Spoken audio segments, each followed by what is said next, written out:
So, welcome back to some NFT news today, and we've got lots of things happening since I last gave you an update.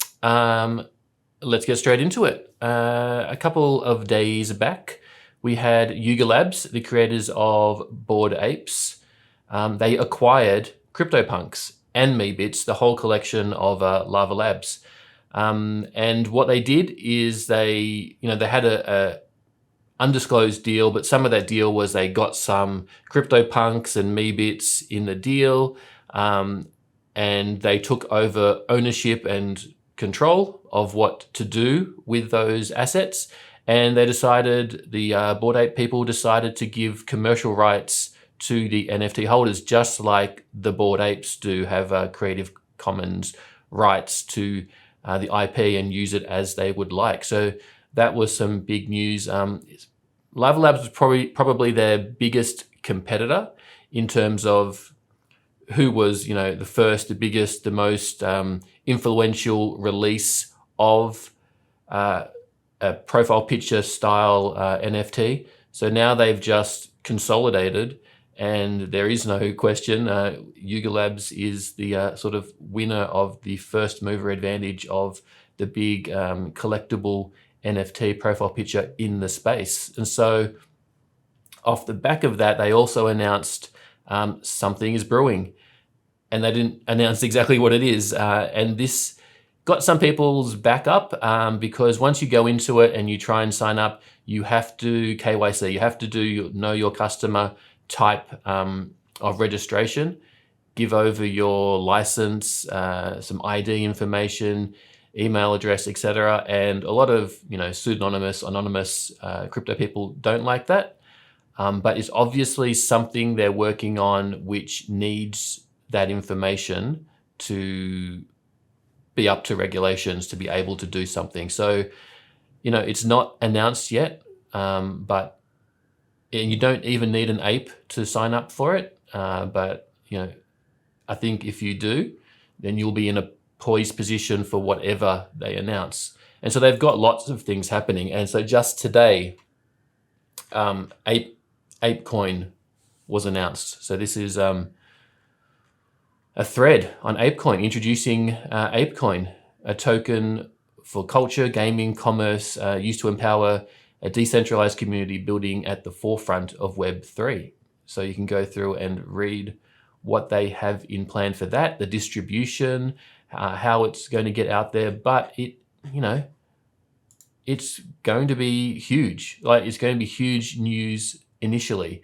Go to apecoin.com, you can check out,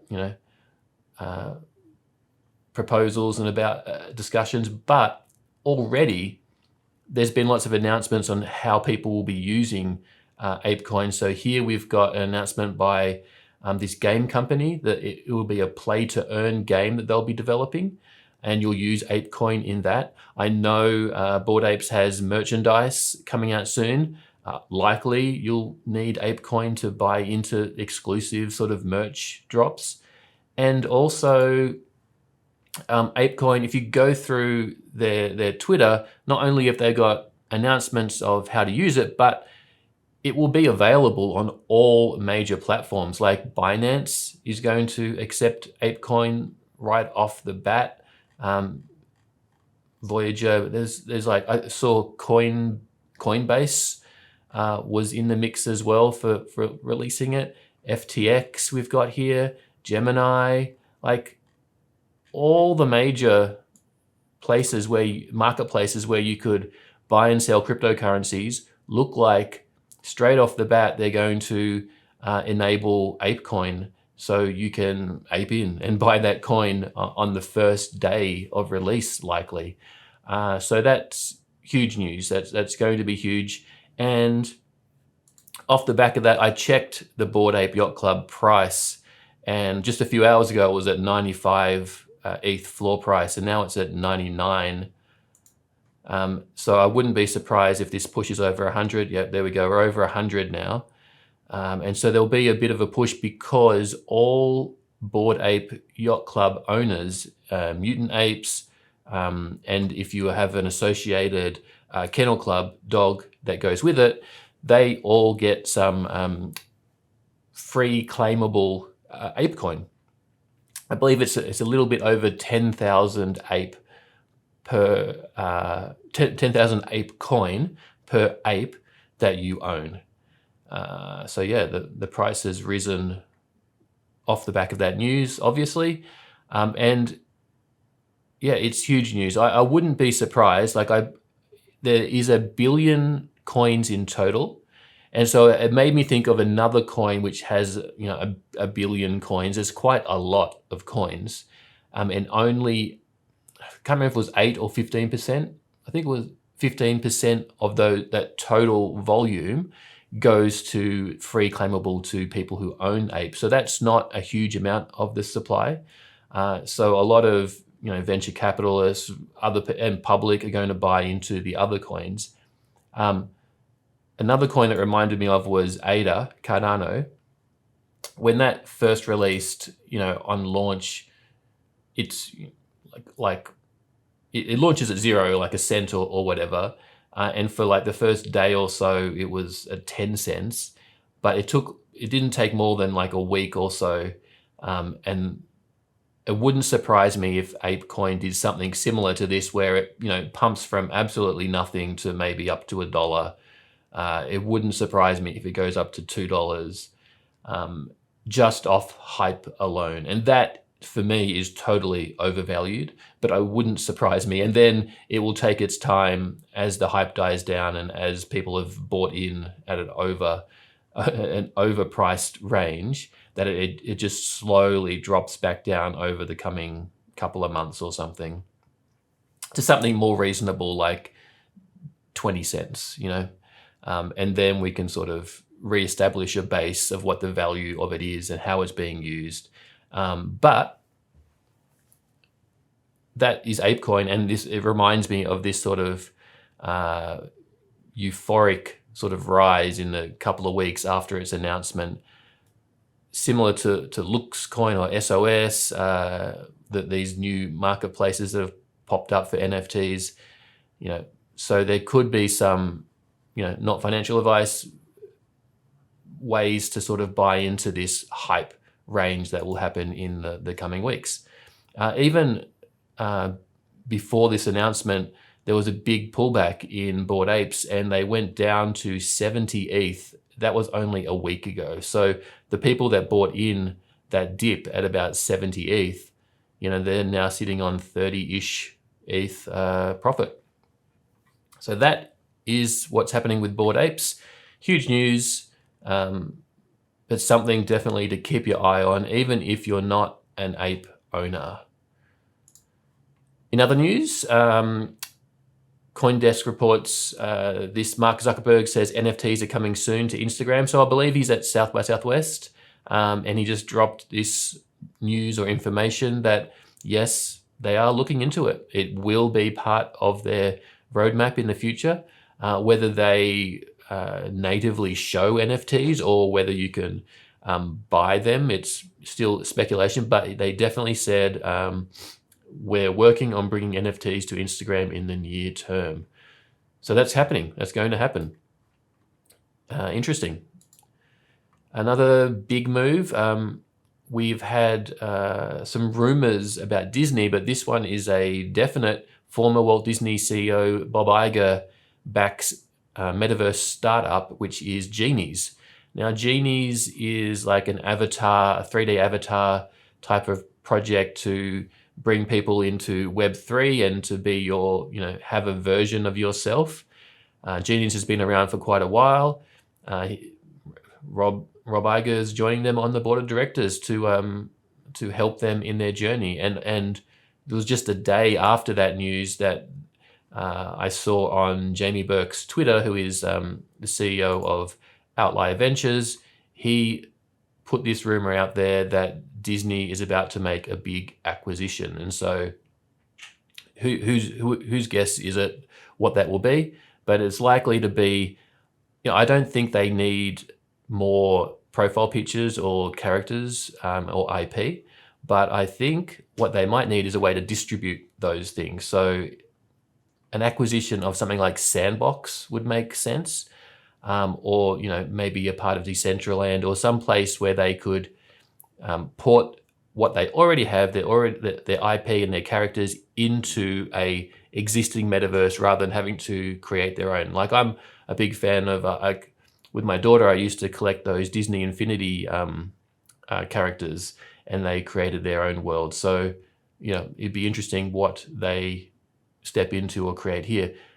But these are all huge announcements, like Disney, Instagram, Meta, they're owned by Meta. So these are all huge announcements that, for better or for worse, these centralized equities see there is something definitely valuable happening here, and they don't want to miss out on what is happening in the transition. So interesting news, big news. In other news, we have on Crypto Briefing, Magic the Gathering threatens action over destroyed card NFTs. So this is actually a project I'm involved with. There is a pseudonymous Twitter user called Not So Fast. He is a big Magic the Gathering card player. He had a rare Black Lotus card, and what he did was destroy it in a ceremony. He destroyed it in a ceremony, and this was to sort of raise awareness, sort of memorialize a new project that he is launching. And that project, the art was created by me. I'm not a player, or didn't know much about the game beforehand, but they liked my art, they wanted to work with me, so I created a lot, 10,000 artworks in a generative way. And some of those have been out there and you can see them, but most of them haven't been seen yet. And it looks like they may not be seen because they have the IP owners of Magic the Gathering have put a cease and desist. They did a DMCA, a Millennial Copyright Act, against Mirror, the protocol, which where they raised the funds. They raised funds of over $500,000 in donations, like a crowdsourcing fund, to get this new project off the ground. But because, and Not So Fast has put lots of this stuff up on his Twitter. You can read the cease and desist now. It's, you can say a lot of the arguments they have are pretty soft and tenuous, but they are still there. That they own the name Black Lotus, so anything, even like they even did this cease and desist before they saw any artwork. So it's not even to do with the artwork I've done, it's just using the name Lotus. And almost that is enough to warrant a cease and desist. Very interesting. Not So Fast has now refunded all the money and stepping down from the project. But that, so we have, they've ceased and desisted. And so it will be interesting to see what happens from here. I would love to get my artwork out there in one form or another.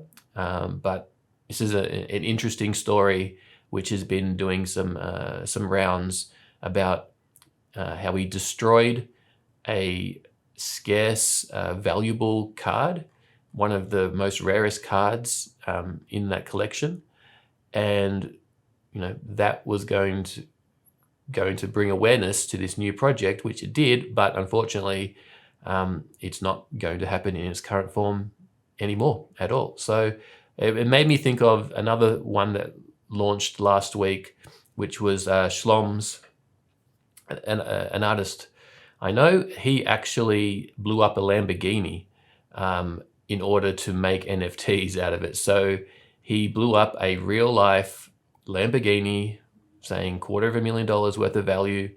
And now he's taking the parts, photos of the parts or digital representations of those parts that got blown apart, and you can buy them separately as NFTs, as a souvenir, a memory of the artwork of what happened.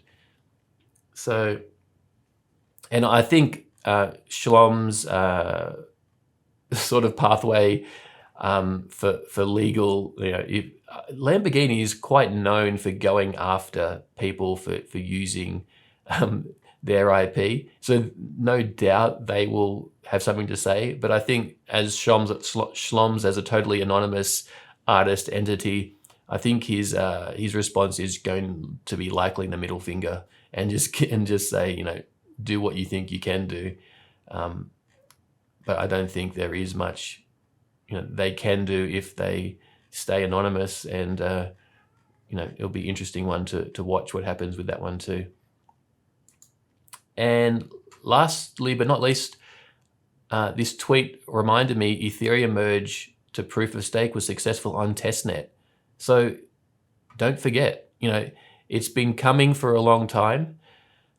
We've been waiting, we're still waiting, but it is happening. It is starting to be tested. There are some successes.